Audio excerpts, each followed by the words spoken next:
Well, we're Tracy and Vanessa. I'm Tracy, that's Vanessa. And we own and run a 77 place a day childcare centre, so 385 places a week, as well as a before and after and vacation care school service, which is a separate service off-site at a different location. And basically, that's what we do. We're full. In fact, we've just had to take on almost a fifth educator at our before and after school care service. Because our numbers have exploded over there, literally exploded. So I think we've got about 30, how much staff 31 now? staff 31 now, Yeah.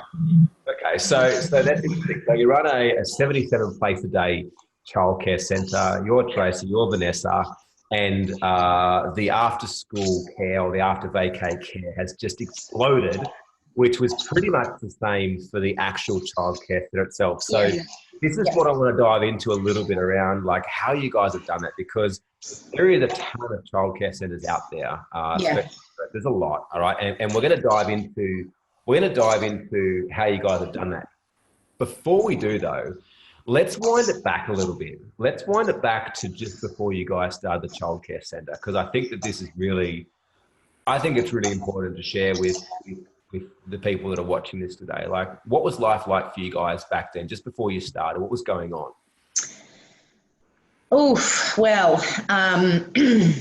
So we started this journey. Vanessa approached me to ask to start a business together. Her background is childcare and always has been. And I sort of come from a business sort of background, and I was running my husband's business administratively. He was a roof carpenter with between 4 and 6 staff.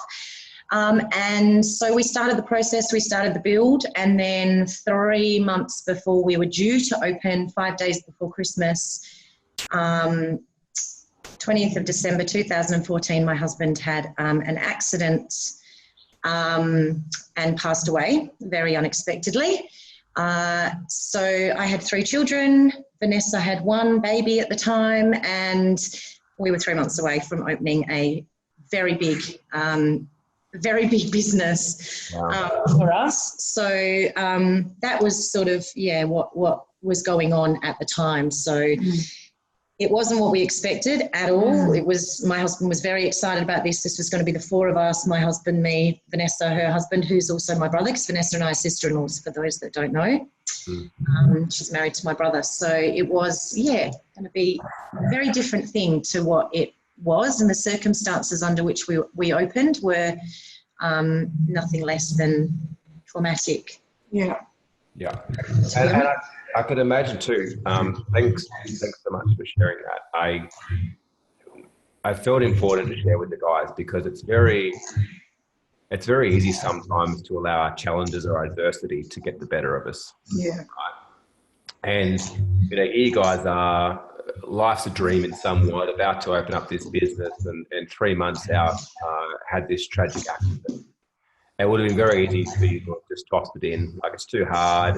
Concerns of security, financial security, emotional support, everything else that comes with that, and yet you decided to kind of double down and go for it anyway. And how long ago was that? Sorry, 20th of December 2014. So it was 4 years just gone in December. And so how did the start of business look like for you guys back then? Obviously, you had some experience in business. Vanessa had some experience in childcare, but not so much in business. How was the first 12 months for you guys in business? Like, what did that look like for you? It was the hardest 12 months we ever had, wasn't it? Because that wasn't our only hurdle. That was just the beginning of our hurdles for the first 12 months. So we had, obviously, Dean's passing. We opened the centre, and then 3 months after us opening, silly me went and fell pregnant with my second child, which was completely unexpected.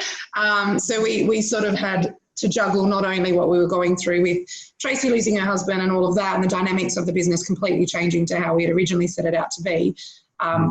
I then fell pregnant and we thought, how the hell am I going to leave her? Well, I go off and have this baby. Because my head's like in the clouds at this point. I've got no concept of reality. I'm just winging it day by day. Yeah, and don't get me wrong, it was a complete blessing, obviously, my son, but it was just another hurdle we had to sort of face. And then a month after that, Tracy's dad and my father-in-law had a massive stroke, and that just completely threw our family into another lot of turmoil because it was totally unexpected and he suffered a very bad stroke. And he'd stepped up for my son as well, to be honest, since Dean died.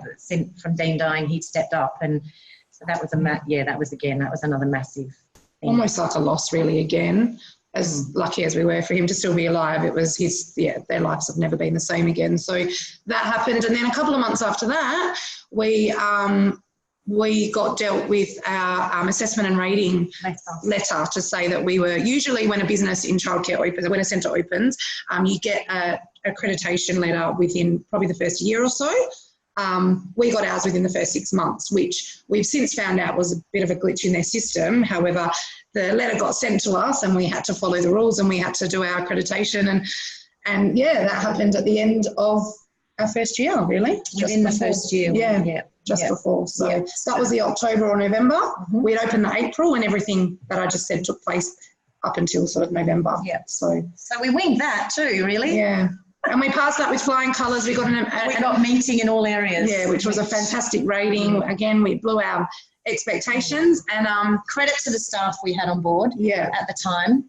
They really pulled together. But they pulled together because, I don't know, I think we do the right thing by them and they do the right thing by us. So I think it's even more than that too, though. I think that, like anybody bear witness to what you guys experienced in the first 12 months, and you continue to lead, you continue to face forward. And I'm sure there was probably a lot of nights or afternoons where there was crying and there was a whole bunch of emotion that probably never got shown too much to the staff. While you guys were navigating your way through that, yet in that process you guys showed up as leaders, and you showed up in a way that you started to create a bigger vision than either of yourselves. Yeah, absolutely. And we say it all the time now. And at that time, funnily enough, in all of our grief and the state that we were in, even before those hurdles took place after Dean's death, when Dean died, we literally had this conversation. We said, okay, this is going to set the bar for us. If we do this, we can accomplish anything. And anything. It really, to get through those first 3 months of setting up the business and even opening our doors to our families in the state that we were both in was just, it set the bar for us to be able to achieve anything. And now anything that sort of comes our way, we're like, we can do anything. Nothing. For us to get through what we did, we can, my God, it's nothing for us. Do you guys look back now and think, like, how the hell did we do that? Like, do you ever have these moments where you look back and think, holy shit, how did we do that? I have no idea, to be perfectly honest. Trace doesn't even remember half. There's parts I don't remember for obvious reasons. There was normal business hurdles thrown in the way, like to get a certificate of occupancy. I was at the council at 4 o'clock. We were set to open on the Monday and had our open day. Vanessa was manning the centre for our open day, our orientation. I'm at the City of Cockburn waiting for our certificate of occupancy because we totally missed that we had to get that before we could open the doors. So they weren't going to issue our licence from the governing body that we are under without a certificate of occupancy. I'm literally still there at 4:15 when they close at 5 on the phone to Vanessa going, he hasn't come back through the door yet, he hasn't got it, he hasn't got it, he hasn't got it. 4:45, 15 minutes before they close council doors, he comes out and hands it to me, and then we have to ring up, take a photo of it, send it through to licensing, then they had to issue our licence within 15 minutes. And it was just like, even that was like, what else? Taken away throw it on, bring it on, it's, so. Like hats off to you guys for everything that you were faced with, and still having the courage and having the strength to move forward, even though I'm sure there was many days you didn't feel like it.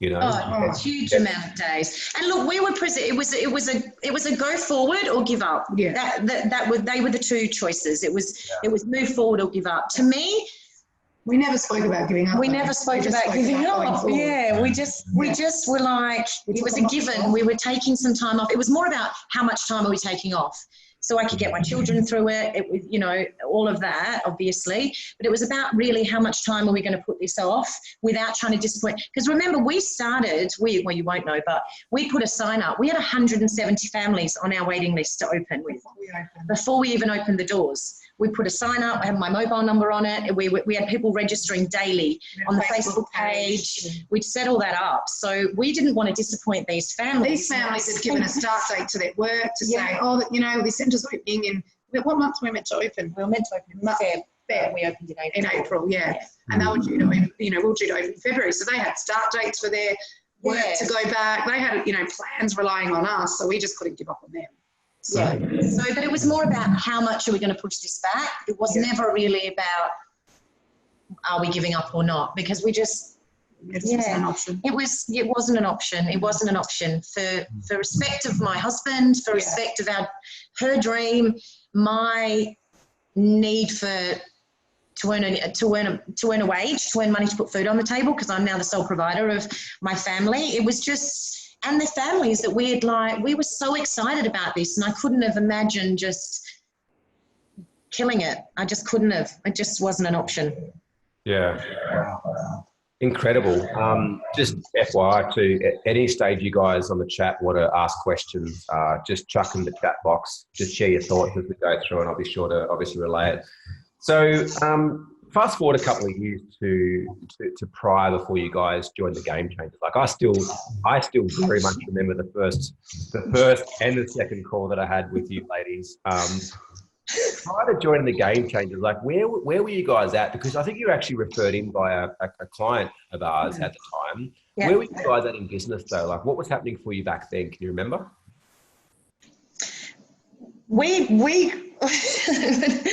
Vanessa kind of wanted, our thing was we wanted leadership. We wanted to learn how to be leaders. We wanted to learn how to manage staff and be leaders that got respected. And it was it was really stupid. That was so we thought. That's what you thought. That's what we thought. That's what we went in with the intention of. We had no need at that time to join a company, like to join the Game Changers. We just were very much, we thought we were going to only have this one centre. It'd be Tracy and myself the rest of our life, just working in our centre. And we needed to know how to be leaders. Yeah, we just needed to know how to, to lead stuff. Yeah, be leaders. I remember too, the wrestle on the call when I suggested about building a business that works without you. I remember the wrestle on the phone. No, we want to work. No, we just got one and that's all we got. Yeah, we want to work. We're happy to work. We don't need that. We just want leadership. Yeah. I suppose I'd love to know, like, I want to get to this overfull part because I feel that there is some key pieces there. Like, get it, there was 120 people on a wait up to sign up to you guys 4 years ago before you started.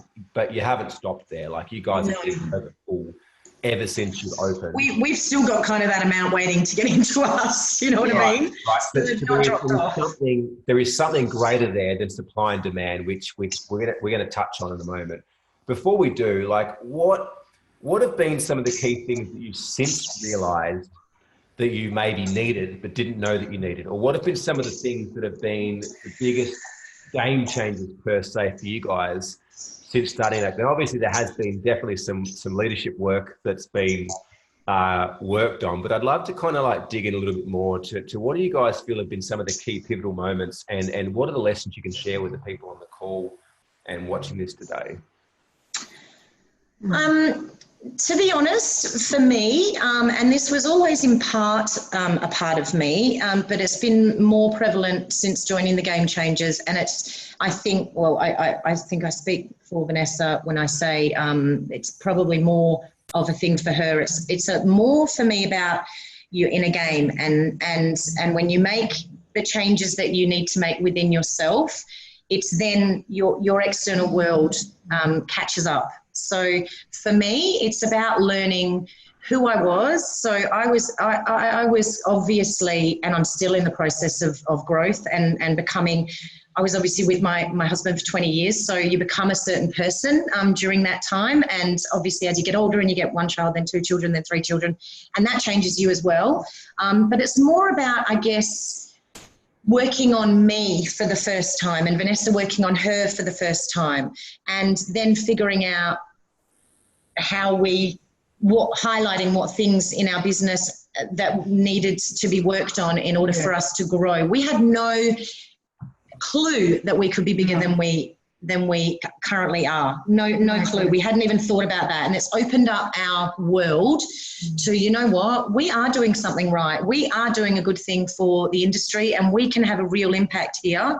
And we've just said, like, we need what we're doing here to open up that world for us, because you don't know what you're doing in business. You're not born with just this knowledge that you know how to run a business and go from, we couldn't go from one centre to as many as we want to have or could have. If we didn't have you guys. No, not at all. No. Because there's certain things you don't know. And that's why, having somebody to fall back on, the coach, Chris is amazing, just even the group. No, you can jump on. It changed everything for us. Everything. It just opened our whole world. It was like, how sometimes you've used, I don't know if I'm saying it right, like, it's like we've taken off our glasses and we've just seen everything clearly. Like, and we're now like, oh my God, this is our purpose. This is our vision. These are our goals. And we just know now what we want, and we just need to put things in place, which is what you guys are helping us with, to get to where we need to be. Even learning to systemize. That's been our biggest thing. Yeah, we've recognised that the business worked and continues to work because of who Vanessa and I are as people. And now we need to figure out, which we are in the process of doing, how to bottle that to be able to duplicate so that because obviously we can't be at 15, 20 centres. Here's the thing though, right? Like that in itself is a significant shift from what you speak about the inner game, because going from a belief of like, we don't need to leave this, we're happy to work, versus now realising what is your true potential of opening up many, many more centres and going, okay, in order for us to continue to do that, right, we now need to replicate ourselves and duplicate ourselves, which we haven't developed a machine to do that yet. Yeah. The closest thing that we have is called other people, like stuff and systems and processes and documentation of the core of what is your business, like bottling your DNA in such a way that regardless of what centre you're at, they all operate somewhat simultaneously. Mm-hmm. Yes. Yeah, absolutely. Yes. And that's about getting the people. Like, we've got Chloe now, but again, that's an inner game thing. For me, it's very much about you attract to you what you believe you expect for yourself and what you put out there. So at the end of the day, when we put out there that we want to run this business a certain way and we know what qualities we want someone to have, she literally delivers that. So it's funny what you share, because anyone that's watching this that possibly hasn't had much to do with us or even much to do with the inner game aspect could be talking or could be feeling that what you're sharing is a bit woo-woo. Because I completely understand what you guys share. That's how I live my life, and a lot of our long-standing clients, that's how they live their life as well. Like what you shared around that key point that, you put something out there and it shows up. There's more to it than just putting something out there. Of course, absolutely. Yet there is an aspect of woo to it, meaning that in business and life, everything that we experience around us, we never experience life the way that life is, ever. Right? Ever. We only ever experience life the way that we are. Yeah. Like we are not in control of life. What we are in control of is the meaning that we place on life, the experiences and situations, the circumstances that happen to us. And this is also what messes us up, is that when we're going through this process of growth from, first trimester fetal child through to kind of age 7 or 8, we haven't developed enough self-assurance and confidence and self-belief and all these other things that we get a chance to as an adult to place a supportive meaning on a lot of the situations that happen to us. And we place these meanings that we're not safe, that we can't trust people, that we're not loved, or whatever the case may be. And what happens is, over our life, we keep imprinting the same situation, because the experiences that we learn to survive become the experiences that our continued survival depends upon. So after we survived those experiences of lack or loss as younger, we unconsciously recreate them because they're survivable in an attempt to resolve them, in an attempt to not experience them anymore. Yet we can't, because we haven't had a conscious experience of the opposite of that. And I think that's where the benefit is of the coaches, of the community, of the program, and what you guys are sharing is that once we're able to revise this patterning at a fundamental level, we can put something out there, because what we're putting out there is aligned with the divine version of us, is aligned with the inner game, is aligned with what we want and where we're going, and our ability to consciously know that we can create that. And so therefore we see what's available, we see what we can create, whereas there's so many people that live in an environment based, hung up on all this past patterning, that they have got their glasses on, like you mentioned in the beginning, they have got those glasses on that allow them to only see life in one spectrum. Right? They see life as red or as green or as yellow or as purple or as black. Yet when we take those glasses off, we realize that life is multidimensional, multicolored, and we have to choose what we want to choose. So I'm curious to know, like with you guys, like what have been some of the biggest challenges through this evolution or this growth over the past year or so for you guys? Like what have been some of the challenges that have popped up along the way, or some of the things you've had to overcome to get to where you're at now? I think control, or giving up control in a way, that's been the biggest thing for me. Been massive. Probably more so for Vanessa than for me. I was very much in the headspace that, as much as we've got somebody on board, for those that don't know, her name's Chloe. She used to be my boss at a centre I used to work at for her, and she left and anyway started bringing her children to us, and then we got her on board, and she basically runs the whole business for us now. However, as fantastic as she is, and she's a great friend of both of ours, and she's amazing, we almost share the same brain, I still just couldn't let go and give her that side of the business. I thought, no, I need to be there. She needs to be liaising with me. And Tracy kept going, you do know we don't need to be here. And I was like, fucking stop saying that. We do. She needs us. These girls need us. Our staff need us. Chloe needs us. And I just couldn't let go. And the more Chris and Trace tried to sort of push me, I was just, no chance. Yeah, no way. Yeah. But I don't know.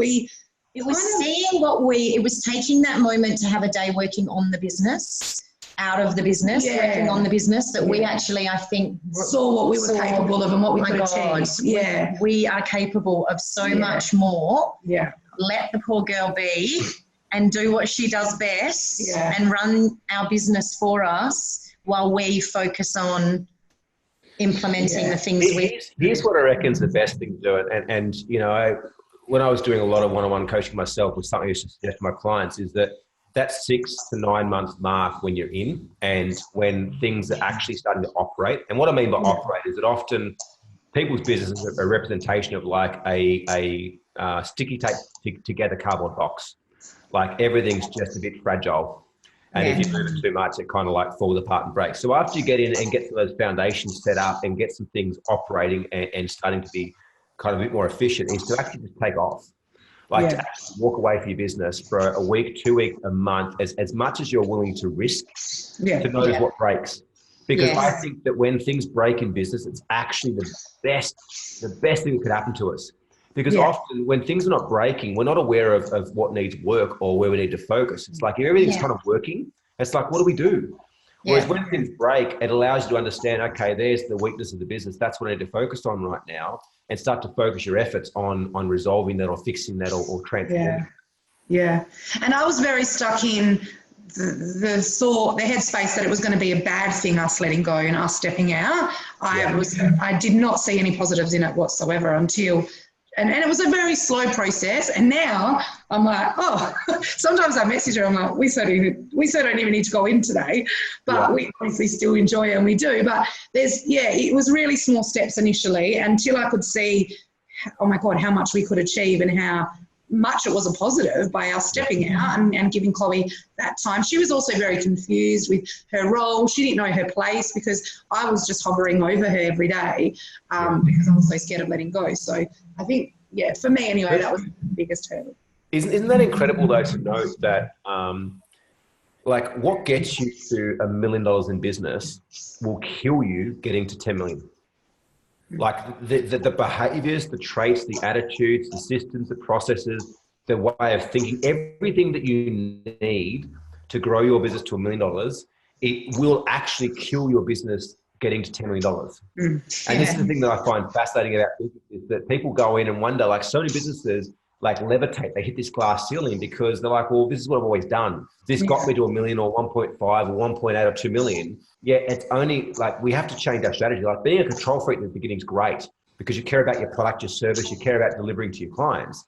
Yet that same control freakism will kill your ability to hire the right operations manager or general manager or someone coming in. It is. And it was stopping us from moving forward because Trace was very much there. I just wasn't. I needed to get to where she was. And I was that thing that was stopping us from going forward because I was just so hung up on not being able to let go and not being able to see the advantages of letting go and what it could do for us, that it was really just sort of stopping us from moving forward.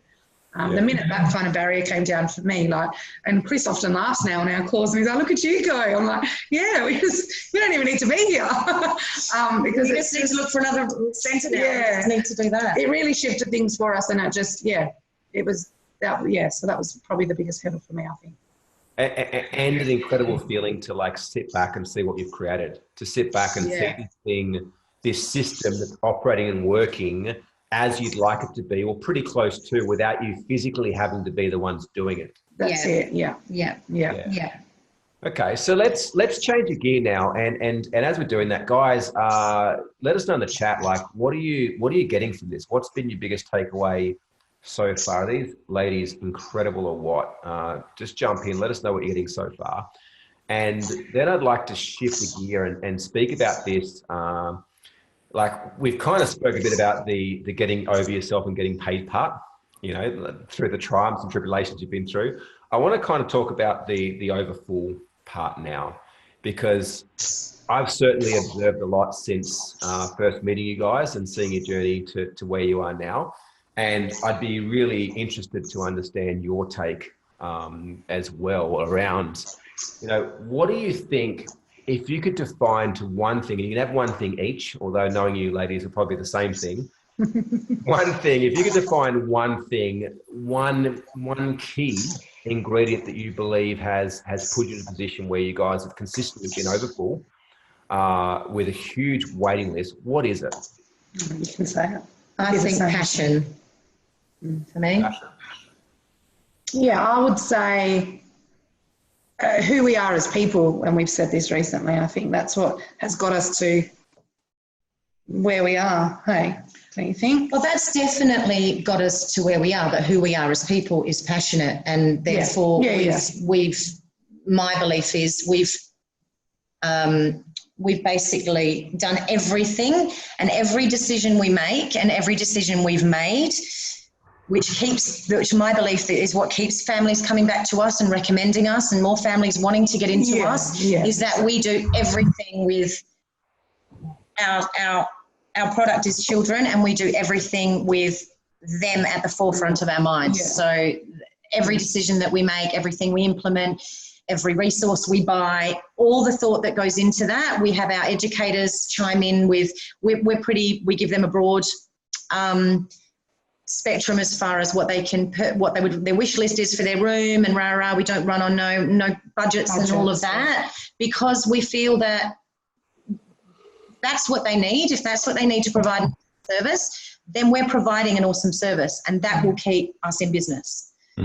So what I'm hearing you say then, just to be clear, is that you believe that the number one key ingredient, first and foremost, is passion, with the ability that regardless of what you guys do, you're focusing on the end consumer, you're focusing on the end result, being the children and the experience that children have within the organisation, to the point that, you know, if you're going to spend money, you're not looking at a budget around that. It's like if that needs to happen to create the experience, the desired result for the kids, it's a no-brainer, go down that path, which, you know, I'd love to know, those you're listening, you know, is that how you're currently operating your business? Would you say that all your decisions are being made on the end consumer?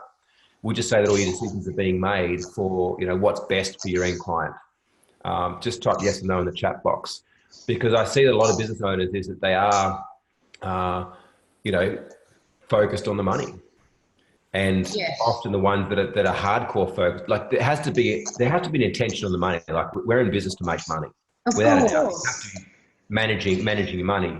But what we're talking about here is the difference between that versus being in business just wholly focused on making shit tons of cash. Yeah. Because in that process, it's not about your end consumer. It's about you. Exactly. Yeah. Yeah. No, exactly. Yeah. And that's the opposite of us. Yeah. That is the opposite of us. To be, in a nutshell, that's the opposite of us. And that's why we now that we've acknowledged and now that we know where we can go, that's why we're excited, because we know we can have an impact on so many lives. We did a child protection course the other night, for example, for all of our girls, and horrible content, and I'm very unfortunate that we have to know about this kind of stuff. But it brings back to, again, something like that reiterates to us and to our girls that we are in this 0 to 5 year time that is so important to children to develop relationships and people they can trust and feelings and get it, and our impact's massive. And there's just, unfortunately for us anyway, in particular, childcare became an industry and still is to some degree. And there's lots of people out there that think it's a license to print money.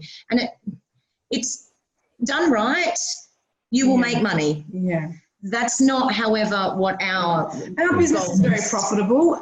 We, like Tracy said earlier, we just pull a wage like our employee. Like we put everything back into our business because that's how we choose to run. And that.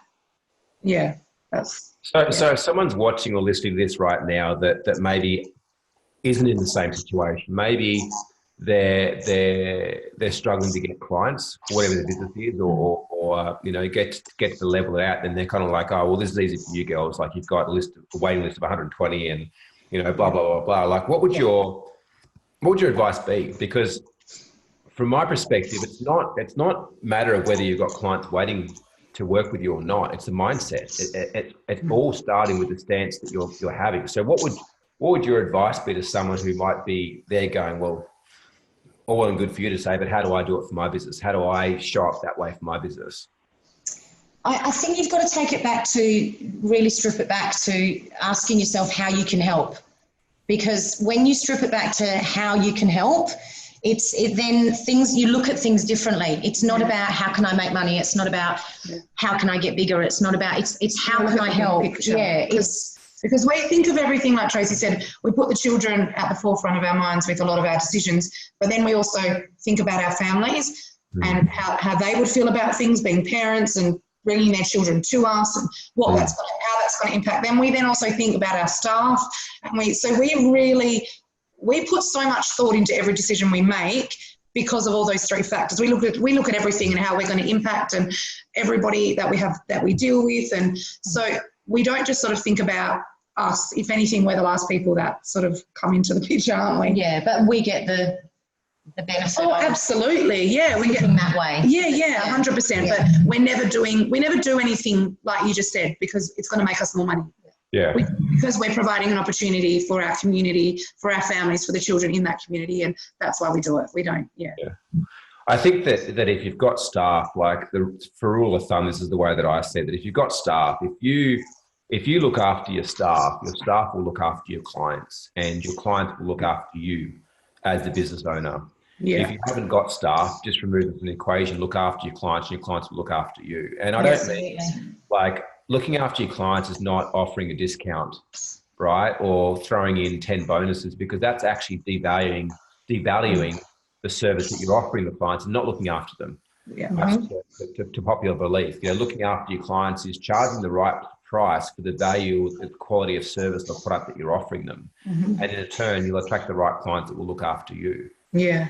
And we also do a lot of little things that go a long way and that make a big difference to our families and to the children. And it's just simple things that a lot of other centres don't do that we have chosen to do. But yeah, like you say, our staff, the staff that we have on, the care that they give, the conversations they have with the families, we always are just going one step further, even our orientation process, when a parent comes and knocks on that door and that first impression that they get of us, not only does our centre look great because we've built a beautiful looking centre, but that's matched and backed up by the people that are the face of the business for us. And it's just those little things, and the way we speak to them, the way we handle them and their children, and that all goes a long way. And it's things that have just come very naturally to us. It's things that I know for myself, working in the industry, I've gone, that's exactly what I don't want for my business. I want it this way. And that's because it was very natural for me to be that way. And same as Tracy. It's just, and that's why I said earlier, it comes back to the people that we are as well. And that's a domino effect for Chloe, who works under us, for our staff that work under her, and it's just a domino effect. And they all sort of just tend to follow suit.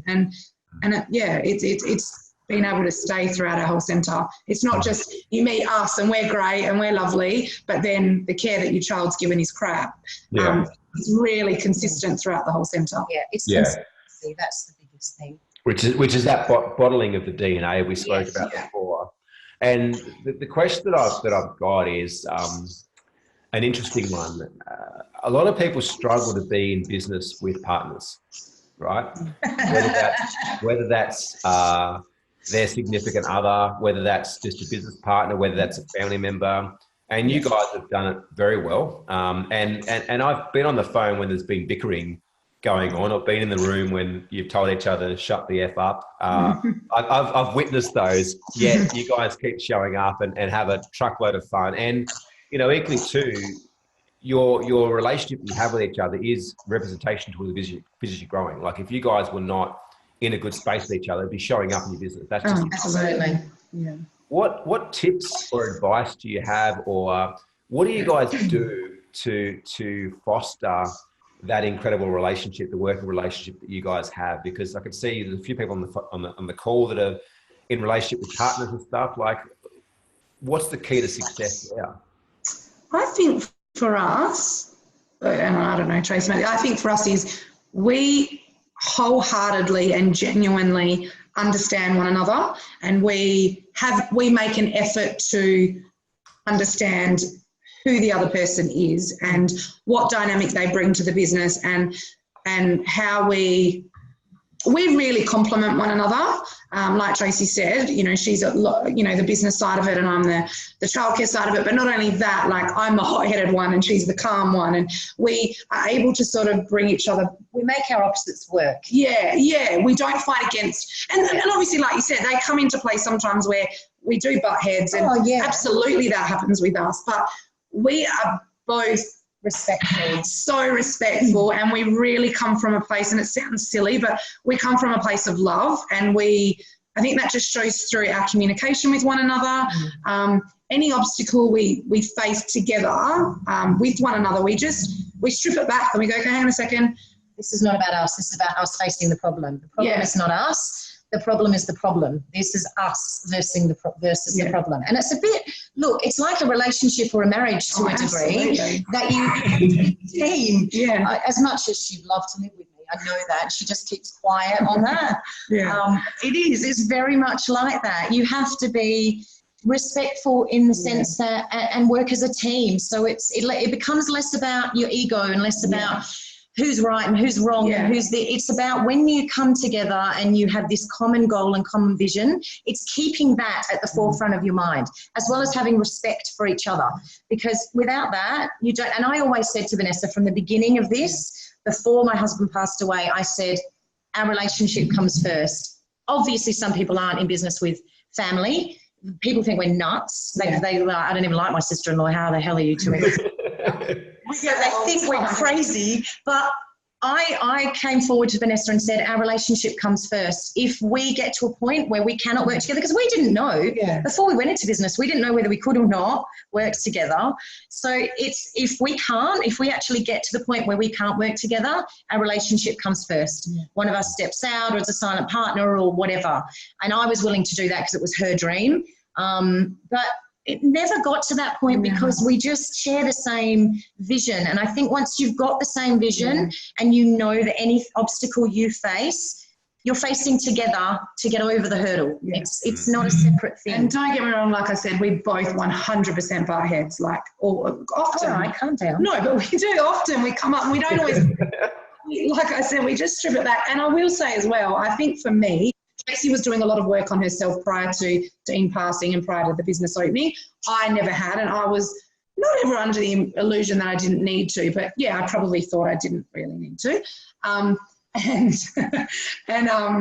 That which you guys have offered us, the game through the Game Changers, me working on myself with Chris has been probably the biggest thing, I think, for us, because the minute you can see your faults and you know, yeah, you know what, I probably did, you know, whatever it may be. Acknowledge that. Yeah, the minute you can acknowledge that, and then it goes away. It does go away. It doesn't become as important. And that's, I think, like Tracy said, dropping your ego and But we communicate very, very well, and that's something we've learnt to do. Yeah. So anyone that is in a business or a partnership together with someone else, whether it's your partner or your husband, whatever, I feel like it's communication. Absolutely. Coming from that respect. Yeah. I love what you guys share, and I wonder if anyone else picked it up. You shared about that one of the keys to you guys getting along and communicating so well is having a clear vision, and you're aligned with the vision. And what I think is so beautiful about that is we're not just talking about that in partnership. That is about your whole entire business. That if you can bring on board a team that's aligned to the vision, like you guys can overcome anything. It's the same thing too, like with clients. If your clients are on board with the vision you're creating as well, they're behind you too. And I think it's kind of intangible, but not as well. And I think that's just such an important thing to have is have a vision big enough that it's larger than any problem or challenge or situation that's going to occur between you guys. And you've always got that to go back to as a foundation. Whereas, exactly, you know, often it can be very personal in a relationship perspective, you know, and like what you said so beautifully, Tracy, about it's like our issue is the problem, not each other. Like this is what's going on. It's not between us. Let's just focus and solve this one. Yeah. Yeah. Love that. What I'd love to know is if you look back over the last few years, what do you think has been like, what do you think has made the biggest impact to your lives individually? Like you look back at the last couple of years, like what's been the thing that's created the biggest impact and transformation in business? In business,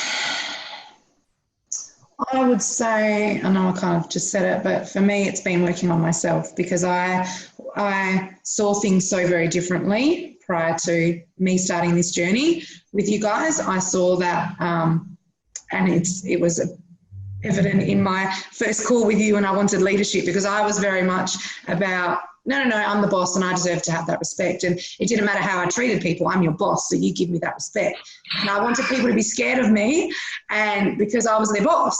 And I think for me, I think for me, learning people, like you have to treat people with the same respect that you want for yourself. And I think you've got to put yourself in someone else's shoes. That's right. Seeing things from other people's perspective for me, which is something I've had to learn because I just thought I had this entitlement because I pay you a wage.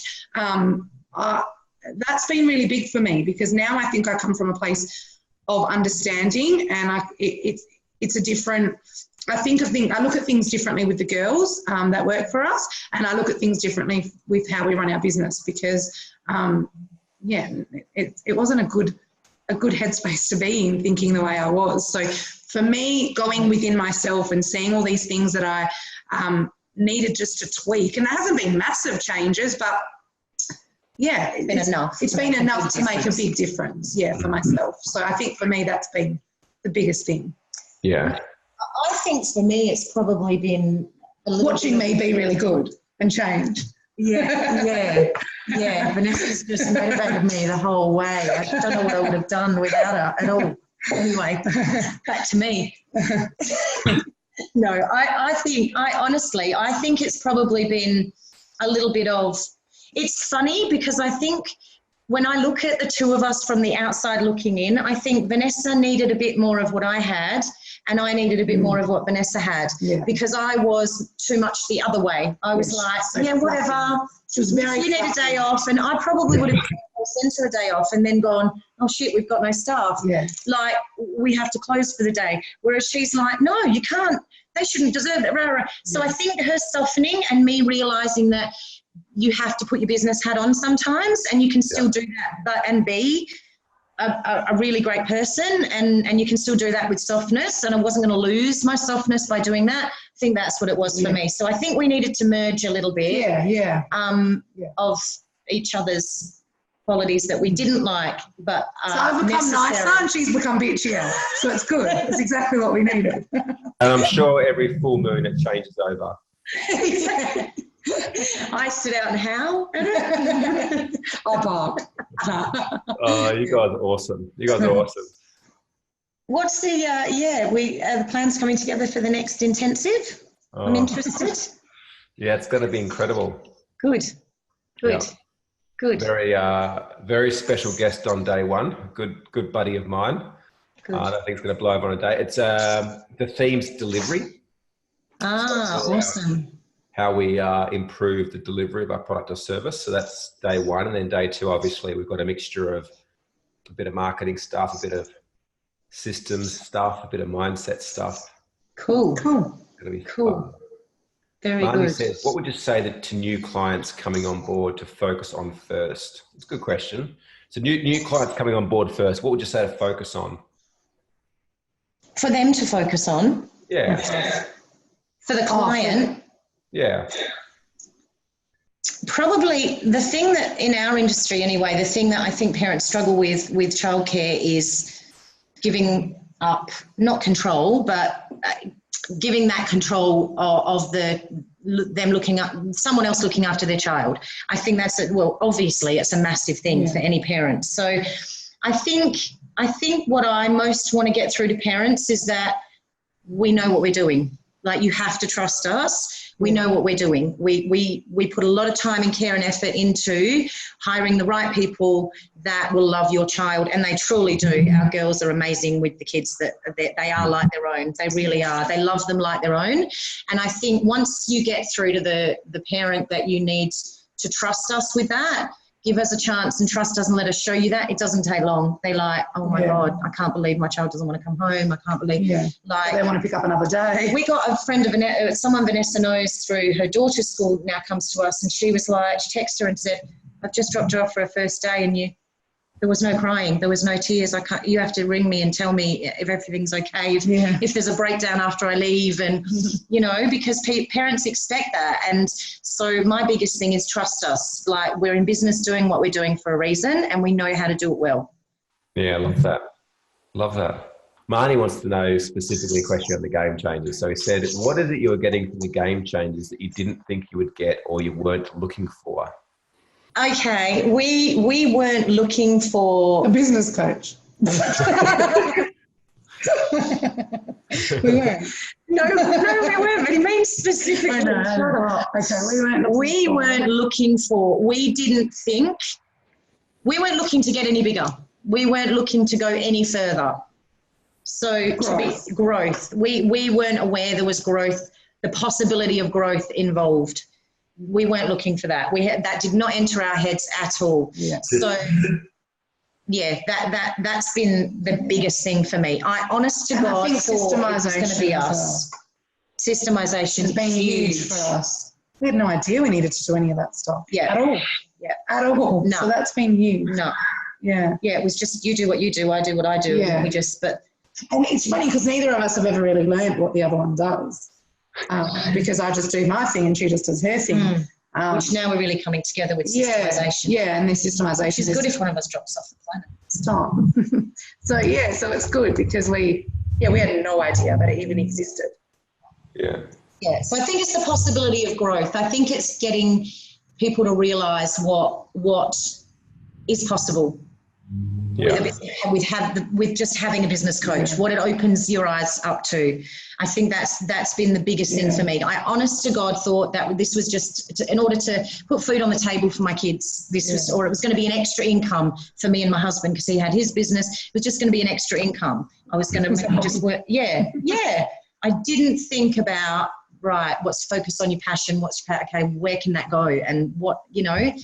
It's huge, massive. When you realize the impact you can have about whatever it is you're passionate about. I love it. I think first is at unlocking that as well.